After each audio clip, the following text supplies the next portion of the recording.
Welcome to Fueling Your Legacy, hosted by Samuel Knickerbocker. Each week, we expose the faulty foundational mindsets of the past and rebuild a new, stronger foundation essential in creating your legacy. We've got a lot of work to do, so let's get started.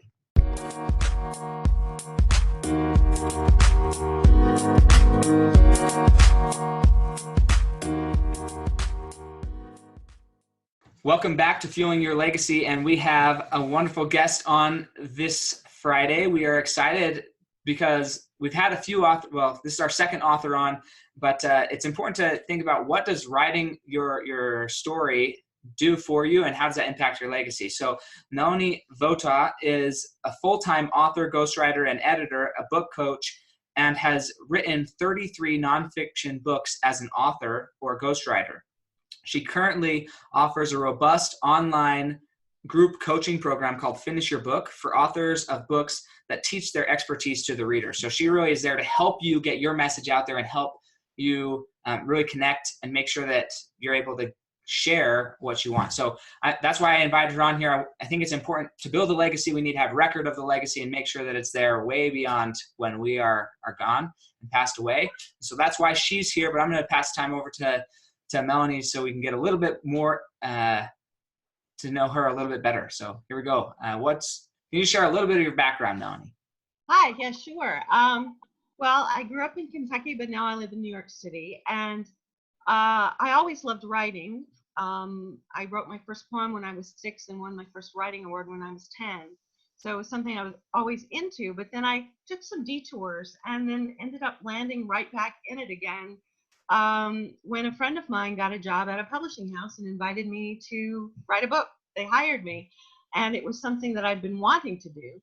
So I started out writing my own books for them, but soon discovered that I could actually make more money ghostwriting. And I wanted to work as a writer full time. So that was the way that I could do that. And 15 years later, here we are, and 33 books that I've written, and I've developmentally edited more than 50 additional ones. And so it's been quite a wonderful journey. It's wonderful to work with people and help them to get their stories out there, get their expertise out there, and leave a legacy. It's such a powerful legacy to leave a book. And it's very gratifying to be able to do that with people. I worked with business people. I've worked with people who are psychologists, spiritual, religious, just about everything. So it's a very, very gratifying career to have. That's awesome. So I'm curious, just because I've had one other person explain this to me, but I'm excited to hear your description. What's the difference between like an author? I mean, just completely objectively, not it sounds like pay is different, which I want to get into here in a second. But what's the difference in practice of an author versus a ghostwriter?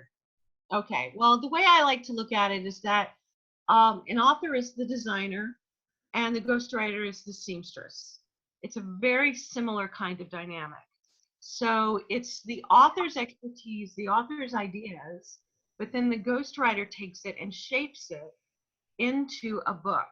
Because the truth of the matter is that you can be an expert in some field, but why should you also be an expert in what I do? Because structuring a book is a particular skill set. And you don't just have that out of the womb, you have to learn it. And it takes some time to really get a handle on that. And I find that very few people can do it without help, or can do it well without help. So that's what I bring. The author brings their expertise, and then I bring my expertise, which is structuring and putting a book together. So what and why does one get paid more than the other? And from your experience, why would you make more money as a ghostwriter than an author yourself? Well, some people do make as much money as an author. In order to make money as an author, or at least, I wouldn't say most people make a living as an author, unless you're somebody like J.K. Rowling, who wrote Harry Potter, or John Grisham, somebody like that. But you have to have what we call in the industry a platform, which means that you have a following and a lot of people know who you are. So because you've written a book, they're going to automatically buy it. And if that's the case, then a publisher is going to give you a lot more money for your book. I didn't have that. So for me, working with people who did have that meant that I would make more money as a ghostwriter than I could make as the author. So, but that's not true of everybody. If you have a good following, or if you are an expert with very good credentials, then you have the potential to get a decent advance from a publisher for your book. Okay. No, that makes sense, because I think there's probably a lot of people on here who maybe have a story or have something they want to share, but one, I'm like halfway in this camp right here. I just don't want to take the time to actually write it. I love my ideas. I think I love myself more than anybody else loves me. Maybe even, I'm pretty sure more than my wife loves me, and my wife loves me a lot. I'm pretty vain a little bit. No, just confident is how I like to say it. But that's something I don't know that I want to take the time to. That's half of me. The other half of me says it's a big accomplishment if I were to actually take the time and do it. So that there's a cost-benefit analysis there that I have to run on the numbers side, and it may end up that I don't actually write my own book in the end. Mm-hmm. Yeah, there are a lot of people who are perfectly capable of writing their own book, but they just don't have the time, or they don't want to take the time. They want to use their time doing other things, and that's a perfectly viable reason to hire a ghostwriter as well, you know. Yeah. And it's certainly one of the top reasons that people do. So. That's cool. So when did you first, kind of told us a story about how you got into this industry. When did you first know that you wanted to become an entrepreneur? I was working in a job that I wasn't happy in. And, when my friend hired me to write books for her publishing house, it just felt like, okay, I can do this. I am good enough to do this, which I considering my background in writing in school and everything, I should have known that already. But, we always have our insecurities and our self-doubt and all of that. And so getting that, that somebody had that faith in me made all the difference. And then I thought, okay, I think I can do this, and I need to put up a shingle and give it a try. And I haven't looked back since. And it's surpassed my expectations, which has just been, I'm so grateful for that. So yeah, it's been great. I love being able to work for myself. Yeah. What do you feel is the best part about working for yourself? Freedom. In what ways do you feel more free? I can set my own hours. If I want to take Tuesday off instead of the weekend, I can do that. I can go on vacation without having to ask. You froze up there. I can just decide. Oh dear. No, you're okay. You're back. Am I back? Okay. Yeah. I shut everything off, make sure that we had all my bandwidth here. But yeah, I can take vacations whenever I want. I can take time off whenever I want. I can set my own schedule. That's the best part of it for me. And being able to, commute from my bedroom to my living room is also kind of nice. And the cost of that commute is probably just horrendous. Oh, the traffic can be terrible sometimes. I know, it's probably all the cats or the animals. Christmas boxes, something. No, Right. So you kind of started into it a little bit, but I'm curious to hear a little bit more of the story behind when you first felt somebody believed in you and that you could be successful as an entrepreneur. Well, it's just, it was a wonderful feeling. And I was given the opportunity first to write a short book, and then they liked it, so they gave me another short run. And then because my friend was working at the publishing house, which was nice to have that inside thing, she knew what my interests were, and they wanted a book about hummingbirds, and she knew that I was really into birds, and she suggested me for that. And that was a longer book. It was a coffee table book, so it wasn't super long, but oh my gosh, I had such a good time writing that, because it was really about something I was really passionate about. And then they liked that so well that they hired me to write another one. And so I decided to put up a website, and I had done some medical writing here and there. And the next thing I know, I got contacted by a dentist who wanted me to ghostwrite a book for him. And I don't even think I've thought about ghostwriting, but he contacted me and he wanted a book, and it sounded very interesting. And I was excited about the possibility of ghostwriting a book, and it was going to be the most I'd made from any one book.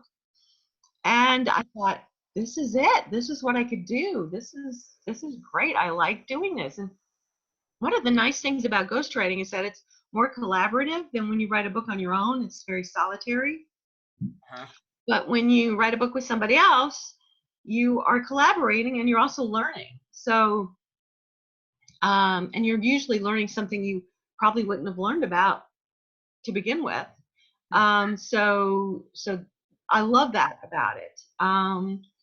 So I mean, I cannot thank my friend for hiring me for that first book enough, because she really gave me that confidence, and it's meant, you know, a complete change in my life for the good. So it's, will never be able to thank her enough.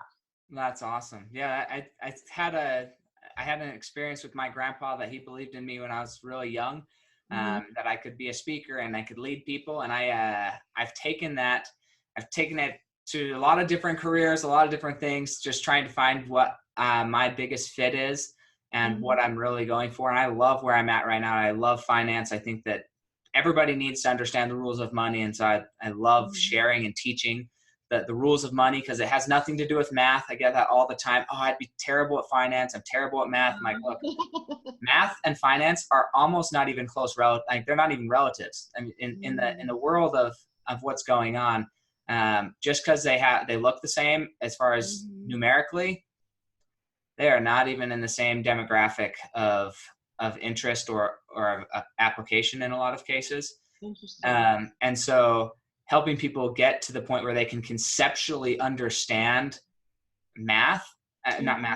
understand finance is so valuable, because it changes people's lives. It changes the way they feel emotionally about themselves, about the world. It changes everything. And so I love that, because for me, what I love, I guess, the most of teaching somebody the rules of money is seeing the peace and the joy and the light that comes into their life, the more confidence, the removal of the anxiety, the depression, all the social issues. I hate to see those. And I love that teaching somebody just the basic rules of money and how to operate in their life financially can remove so much of that fear. It's incredible. And so that's what I love is sharing those things. And I imagine it's similar to you. Now you're able to help people share what they love. It's wonderful. It's wonderful, because when we do these books when we write these books that teach people something, you know, it doesn't matter what it is. If it's teaching them something that's of value to them, whether it's, you know, how to run a business or how to feel less fearful or whatever it is, it's so important. It's something that people need. And I feel like, you know, in doing the program that I'm doing, where I'm working with people more who are writing themselves and guiding them in the process of writing it themselves, I feel like I'm sort of almost like a book doula or midwife in a way, you know, helping them birth these books and get them out into the world. And it is sort of like a child. Once your book is out there, it's got a life of its own. You know, it's doing its thing, and people are reading it, and you never know, you know, when you're going to get some kind of an email or a note from somebody who's you know, had their life affected by it. Right. So, you know, talk about legacy. I mean, it's amazing. And yeah, I love being able to do that. It feels like it's very purposeful for me. That's cool. So how does that, because it sounds like you've worked with a lot of different things. Some are self-help, some are memoirs, some are different technical writing a little bit, sounds like. How does that actually help perpetuate somebody's legacy if they're able to write a book? Well, you know, it's amazing how powerful a book is and how much it establishes you as an expert immediately. I have a colleague who speaks at these conferences that are held. They hold 3 or 4 of them a year, and she speaks at every one of them. And she's been speaking at them for a few years now as an expert. And after she speaks, people come up, and she gets a fairly long line of people who want to talk to her. But she just had her book come out. And it was published by a publisher, it wasn't self-published, but she spoke at that same conference and talked about the book. And I swear the line of people who wanted to talk to her was like triple of what it had been before. It just blew my mind, because as much as I'm aware of how powerful a book is, I had never seen that kind of transition right in front of my face before, of just how much more confidence people had in what she had to say because she had this book. It was amazing. I think it's amazing. And if your book is out there, it lives beyond you. It lives well past you, and it can go, if it's doing well after you're gone, the publisher will continue to put it out and send money to your heirs. So that's a possibility. Yeah. So I'm curious, do you think, as one for myself who's thought about, contemplated, I've already published a short ebook. It's not a full book yet, but at what level do you think the credibility, is it all credibility just because they have a book, or is it partially that they're now able to get to know them a little bit better before they see them on stage, and they feel like they're more connected with the individual rather than just credibility, but they feel like there's a deeper connection with that person? Well, in my colleague's case, the book had literally just come out, so nobody had had a chance to read it yet.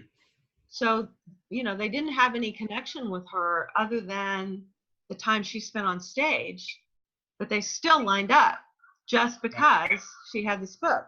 So, I do think that makes a difference if people have read your book before they come hear you speak.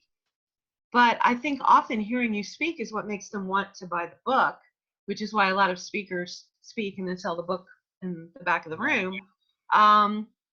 But there certainly is more credibility when a publisher has published your book, because that's an endorsement of what you've written, as opposed to self-publishing, which is a little bit tougher to gain that credibility from the book, although you do, especially if you have a bio that proves your credibility as well. If you have that in a book, then it's golden.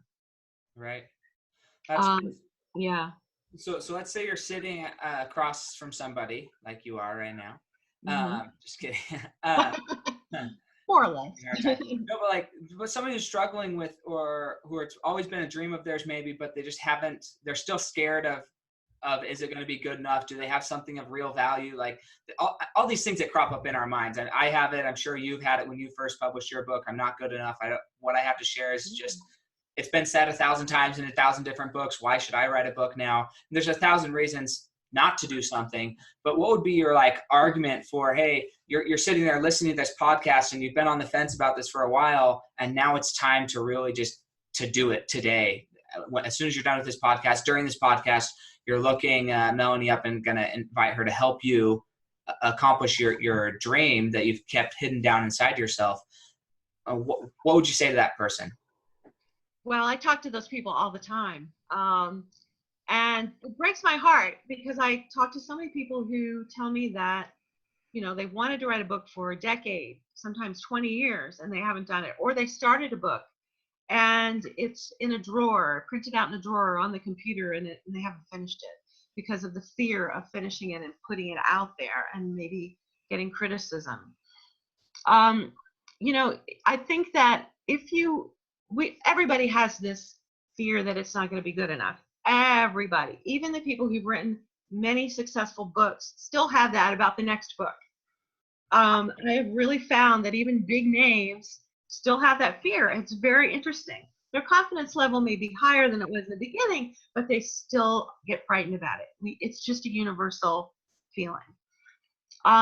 If you are concerned that what you have to say isn't valuable enough or marketable enough, then it helps to talk to somebody in the industry.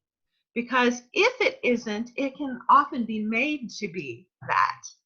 A lot of it has to do with the concept of your book, what the hook is, what the thing that's going to draw people in. You know, just like any kind of marketing tool, you've got to have that thing that people can hang their hat on, Right. you know, that they're gonna find interesting. And that's part of what I do with people, is I help them come up with that hook, that concept, the title, subtitle, and then an outline for a book that is going to have enough interest in it, enough value in it. You don't have to reinvent the wheel. You don't have to write something that nobody's ever written before, because the truth is there's really not much new out under the sun. You know, unless you're writing about some big scientific breakthrough, you're not going to have something brand new. But what you are going to have is you and your way of writing about that topic, your personal story of how you triumphed over whatever it is, the obstacle that you're writing about, what you learned on your journey, and the way that you tell it, and your personal stamp. That's what's going to make it valuable, because there will be people who will respond to the way you write it, who won't respond to the way somebody else is writing it. And that's why we have a lot of books out there that seem to be on the same thing. It's because people resonate with different personalities. So it's all worthwhile, you know. And so I would say, if you feel that burning desire, then you've got to follow it. You've got to follow that. That's awesome. There's a reason that it's that burning desire is there. So what is like a publisher, if you're going to go the publisher route rather than self-publish, right? What are those publishers looking for as far as content, message, in maybe a book that's a more teaching book? I imagine a memoir or something, they're going to pick up the people who actually have a life that should be memoired, I should say. Yes. I mean, not to diminish anybody whose life is not that way, but there's some people that a company is going to see a book as an investment rather than just a book that's getting published. And that's okay. I think that's the reason why there are self-publishers. But what are they looking for in a book that is to be taught? Right. Okay. Well, first, let me just address memoir briefly, because publishers generally take on a memoir. First of all, they want to see the entire manuscript if it's a memoir. So you have to write the whole book first and then send it. But they usually publish two different kinds of memoirs. Either the person's famous already, or the person isn't famous, but they have a very compelling story. And I mean very, you know, and that's, you know, the unfortunate thing. We may have an interesting story, but it has to be interesting and different enough to make it something that they can sell based on the story itself. As far as a book that teaches, which we put in the self-help category, they don't want to see the entire manuscript. They want to see a book proposal, which is an entirely different animal. It's sort of like your business plan for your book. And it will have a couple of chapters from the book, but the rest of it is all about how the book is going to sell.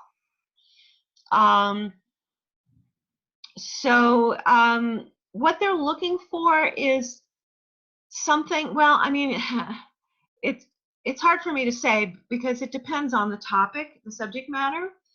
But from what I'm hearing lately, they like systems. They like things like 10 ways to do this, or a 30-day plan. You know, numbers are great. Anything that people can really hang their hat on, that's a system that they can follow.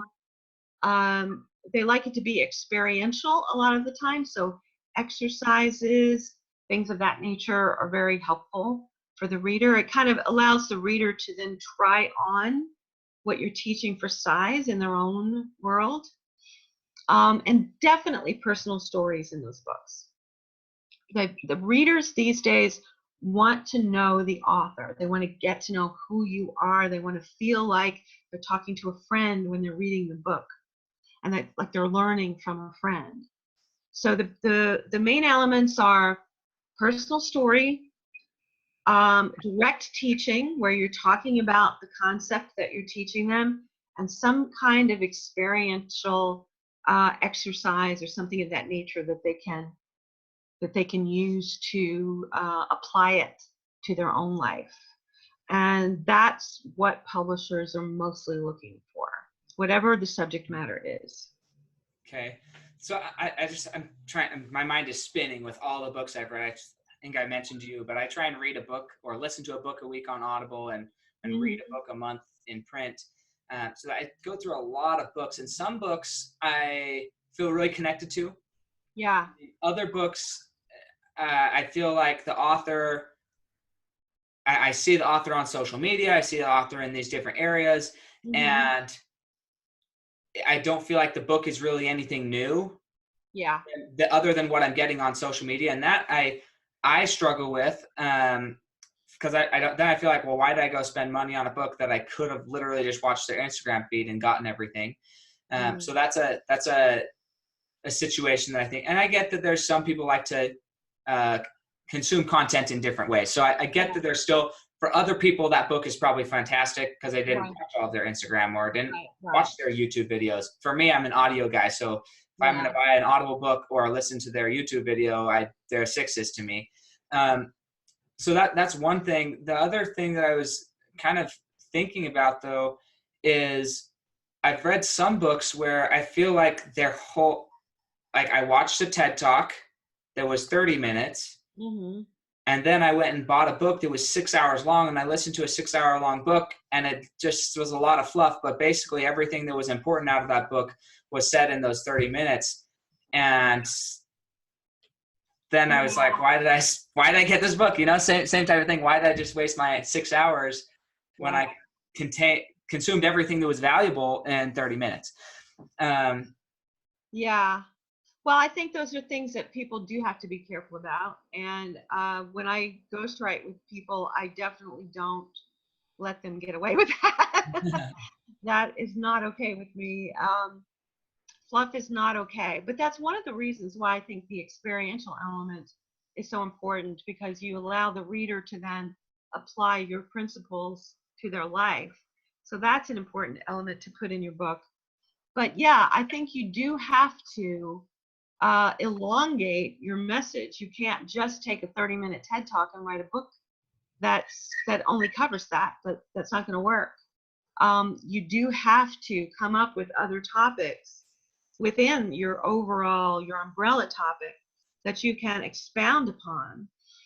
I do hear people telling people in the industry do tell people that if you have written a blog or you've done a vlog, that you can just take all of those and compile them into a book, and that's okay. And there are people who are okay with that. I personally sort of feel like you. I feel like you should bring something. You know, you can bring a lot of that, but you need to bring something new to it. So you do need to use your creativity. You do need to find a way to make the book valuable to people. I do think that's important, and then it not be fluffy. And if it's going to be fluffy, make it shorter. Yeah, shorter. Or just, I feel like you just advertise it as, rather than advertising it as like a new book, just like, hey, this book is a compilation of my work. Speeches I've done, you know, then it's like, okay, cool. Then I'd love to get this book because it's a combination of all this, right? At that point, as long as it's marketed properly, from my perspective, that's the thing I look for in a good book. The book I reviewed this week actually is The Four Tendencies by Gretchen Rubin. And I don't know if you've read that book. That book, I haven't, but I follow her. Yeah. That book literally changed my life.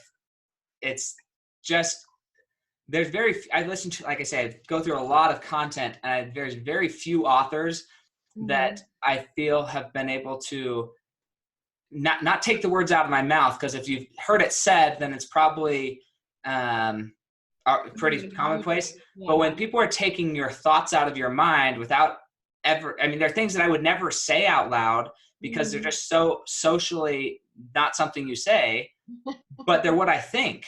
Yeah. And then I go through my process of socializing it and making it something that's actually palatable when you say it out loud.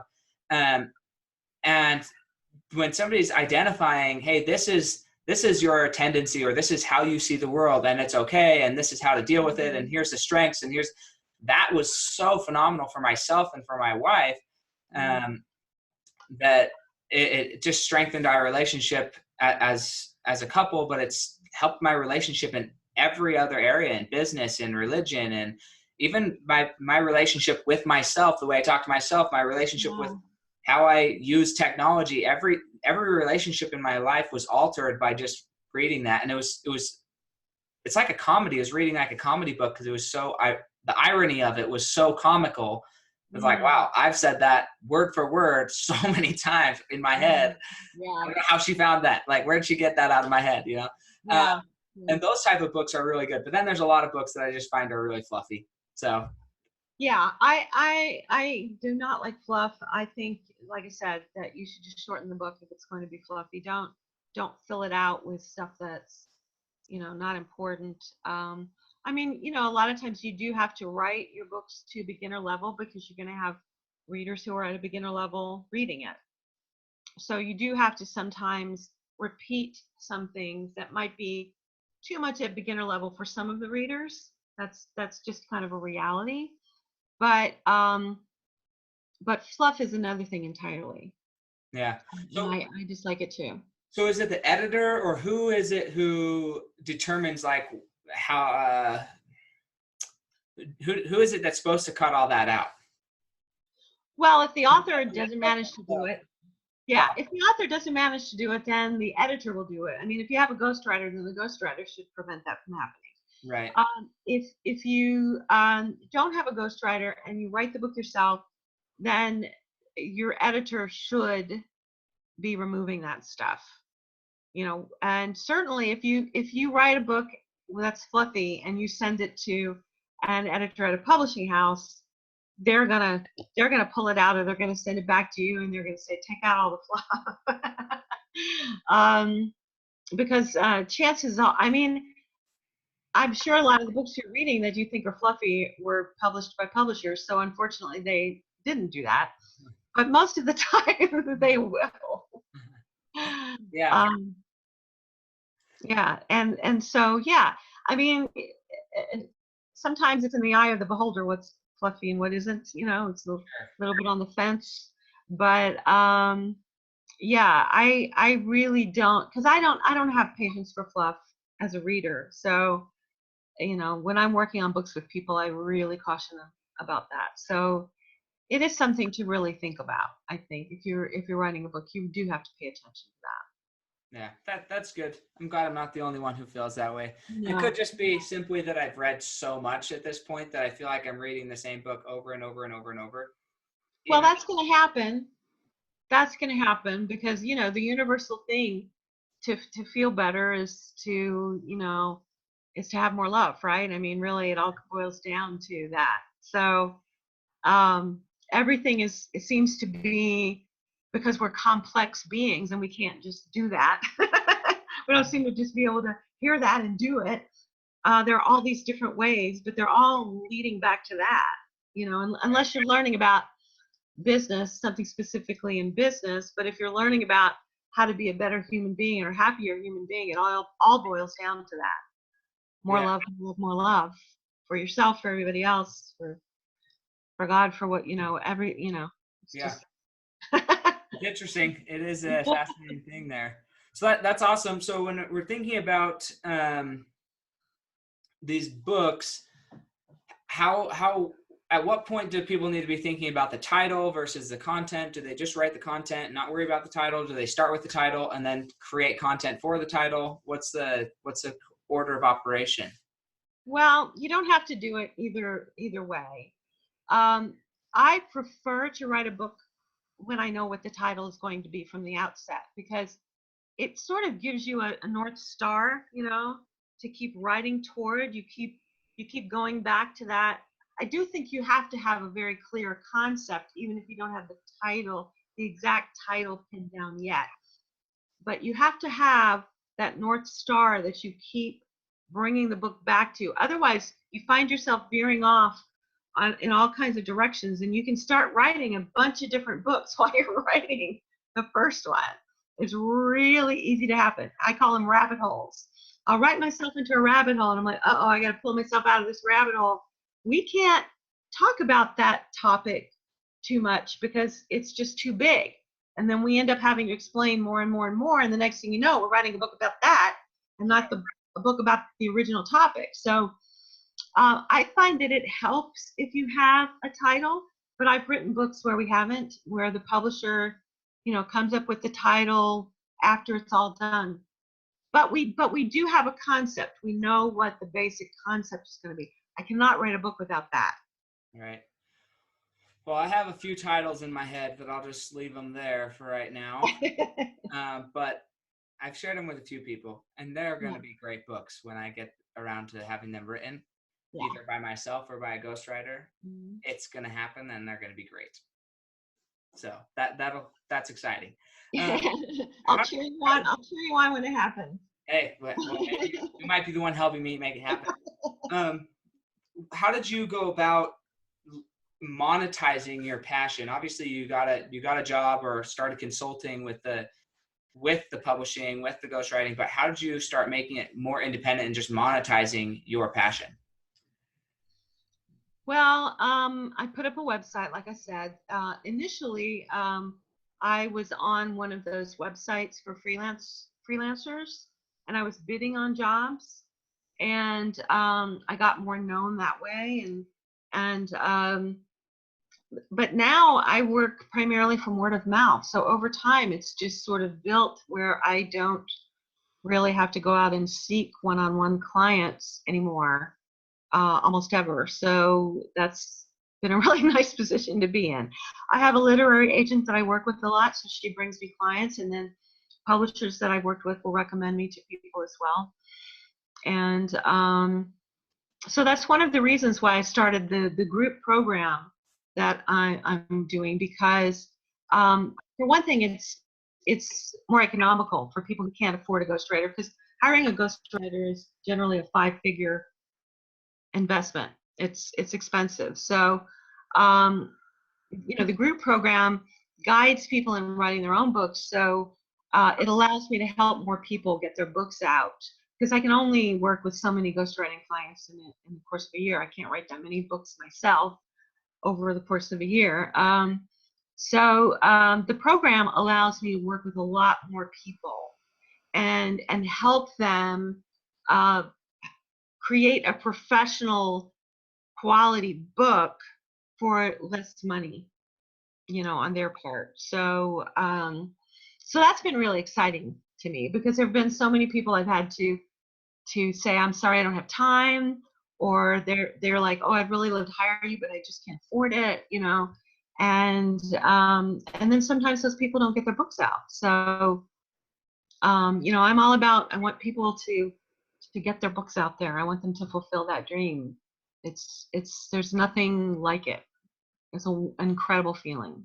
That's awesome. So I wanted to review 2 things that you mentioned there, because I think they're important. Mm-hmm. One is get a website. Make sure that you as an individual are being seen, and that whatever your passion is, that it's posted somewhere, that you're involved in groups or organizations that other people are going to recognize, hey, there's this human and they're passionate about something. Okay. Like, yes. It doesn't matter what that is. But then the other side of that is you may become so passionate, and you want part of some people's passions I've seen is that they want to be involved. They want to have that involvement, but there does come a point where something is only so scalable. And so that's the website or the webinar or the group coaching or those things. Those are going to come in at some point, and be okay with the fact that, yes, maybe you don't get to physically be involved in everybody's little book, but you can still be an agent of change, or an agent and create content to help them get their books out there. And I think that's important, because there is a level where you almost have to write your own self-help book to help people go write their own books. Well, yeah, but I think that people need more one-on-one kind of coaching, which is why in the program they get some of that as well. So that, because everybody's book is different. So this way they get guided while they're writing it themselves. And a lot of people want to write it themselves. They don't want a ghostwriter. They want to have the satisfaction of knowing they wrote it themselves. They want that. Even if they can afford a ghostwriter, they don't want them.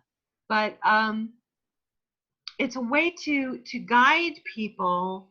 It's just not as I'm not as involved as if I were a ghostwriter or an developmental editor, but I'm involved enough that that they feel like during the process they know what they're doing. They don't have that feeling of, oh my gosh, I have no idea what I'm doing, and I have nobody to ask, I have nobody to check with, and they don't know how to structure the book, or they lose motivation, they lose heart, they lose confidence halfway through, and then they stop, which happens every single day. I hear about that happening to people.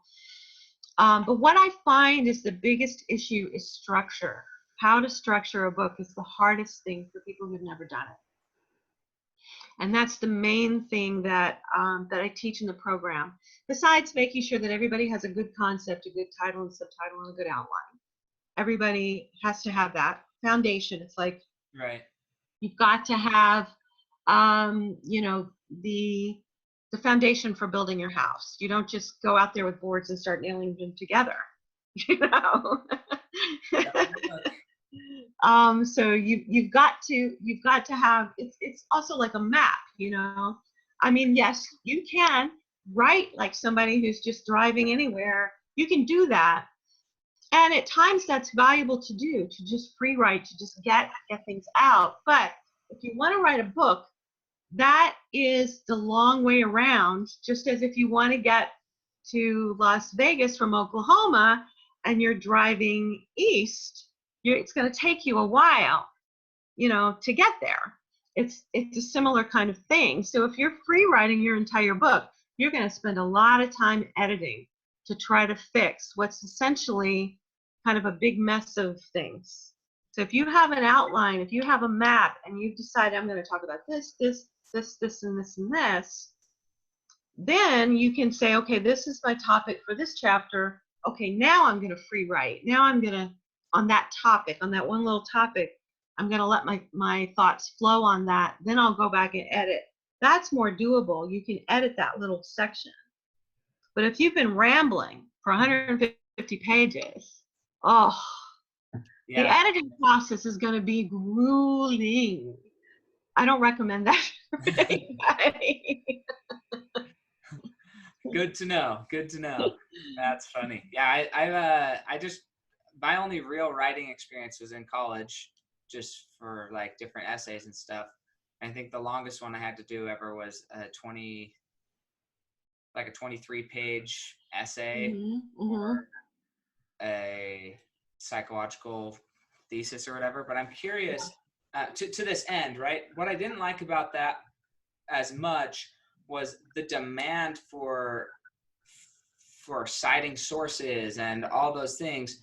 How much of that needs to be involved in in a book where you're essentially sharing your own opinion? It's not like you're there trying to get your opinion backed up by a bunch of people, but maybe you have to have it backed up by at least 3 people so that people take you serious. I don't know what the... Yeah, that depends. That depends very much on your topic, on your subject matter. If you're writing about science, then you are going to have to do citations. If you're writing about health, you're probably going to have to do citations because you're going to reference studies. You definitely, this is an important point. A book is not a research paper. And I find that some people don't understand that distinction. You can't just write a book that is just all other people's ideas pulled together. It needs to be your ideas. You need to have some of your own self in there, and not cite other people too much, I think. only the degree to which you feel you absolutely need to. Certainly, if you're using somebody else's idea and or you're using a lengthy quote from somebody else, then you've got to attribute it. And if you want to use several pages of somebody else's work, you've got to get permission. I mean, copyright issues are what they are, Right. And you do need to learn about that before you write a book, if you're going to use anything that belongs to somebody else. And if it's something that's very proprietary, like somebody's signature system or their top, their 5 things that they use in their book, they're probably not going to give you permission for that, because that's their big thing, Right. So you can maybe reference it a little bit, but yeah, I mean, it's true, this thing about being insecure about whether what you have is good enough. And I don't want people to get hung up on that, because I think people do get hung up on that and never go anywhere with their books. But at the same time, you do want to take the time to use your creativity and really spark ideas so that you are coming up with something that is your fresh look at your topic, and that brings you into the book, so that it isn't fluffy and it isn't just a compilation of other people's ideas. No, that's really good counsel. So with that, we're going to ask our final question. But first, I want to ask you, before we ask the final question, we're going to ask the first final question. Now, Okay. What is there anything that you wanted to share so far that you haven't, or is there any offers or gifts that you'd be willing to let people in on for this audience? Well, something that people might find fun, if you go to melanievotaw.com/quiz, if you are writing a teaching book, a how-to self-help book, I have a quiz called "What's Your Secret Writing Talent?" And you find out what your type is, and it's very helpful to know, because it helps you to see what your writing style is and what your strengths and maybe your weaknesses are. And it's a really fun interactive quiz. So MELANIE, V as in Victor, OT as in Tom, AW.com/quiz. You can take that quiz, and it's I find people are really enjoying it. Awesome. And we'll put that in the show notes then. We'll have a link in the show notes here. If you want to go find your writing style so you can get started on the book of your dreams, then we'll help you get started there. But final question is then, Melanie, now you're dead, grandchildren are dead. This is like 3 or 4 generations down there, and your great-grandchildren are reading a book about your legacy. What do you want that legacy to be? That makes me cry. You're asking me what I want my legacy to be? Yeah. Well, I am already working on. I'm in talks with a publisher to write another book of my own, and my passion is creativity, and what creativity can do for us, how it can nurture us on a soul level, and our self-esteem. So that's really what I would love to leave behind, is that legacy. That's awesome. So you're already writing the book of your legacy of creativity and helping people find comfort and peace and joy through creativity. Yes, through self-expression, finding out who they are that way. Yeah. That's incredible. Well, I'm excited. When does that book come out? Do you have any idea, like, when it's even expected to come out? I'm hoping it will be out in 2021, but if not, 2022, hopefully. Sounds good. When you work with traditional publishers, it's a long haul. It takes a while. Yeah. Well, that's okay. I'm sure it'll be a great book, and we'll have to just wait and see what it actually holds inside it. Yeah, it doesn't have a title yet, so. Perfect. Well, so with that, then we're gonna finish up. But definitely, if you guys have ever wanted to write a book or feel that a book can teach somebody something that you feel you have a unique perspective on, either that or you just have a really cool story that you want to share, then look up Melanie Votaw on Instagram. Are you on Facebook as well? I am. Yep. Melanie Instagram, Votaw, author. Facebook. You on LinkedIn? I am on LinkedIn. There you go. So you can find her a lot of different places, author, editor. She's a book coach, so she helps people get there. And then definitely go to melanievotaw.com/quiz.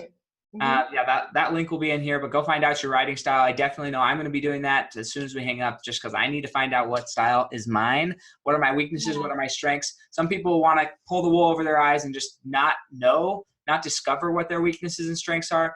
I think the best thing you can do is just find out who you are so you can actually use those things, because nobody likes to find out their weaknesses, but once you know your weaknesses, then you can adjust around them. I did a whole podcast about that last Friday with my wife. We talked about some of the weaknesses in our relationship and how we can build together for this 2019, what's going to be different than it was in 2018. So go check that out. And then if you have, please leave rank and review this podcast on iTunes, Stitcher, and wherever you're listening. And then if you take a snapshot and post it on social media, tag me in it, tag Melanie in it, and we will give you a shout out on the next podcast. So thank you so much, Melanie. Thank you so much, Samuel. It's great talking with you. Yep. Catch you next time on Fueling Your Legacy.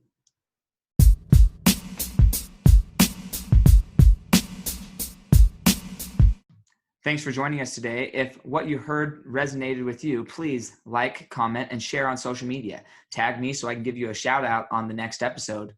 And thanks to all those who have left a review. It helps spread the message of what it really takes to build a legacy that lasts. Catch you next time on Fueling Your Legacy.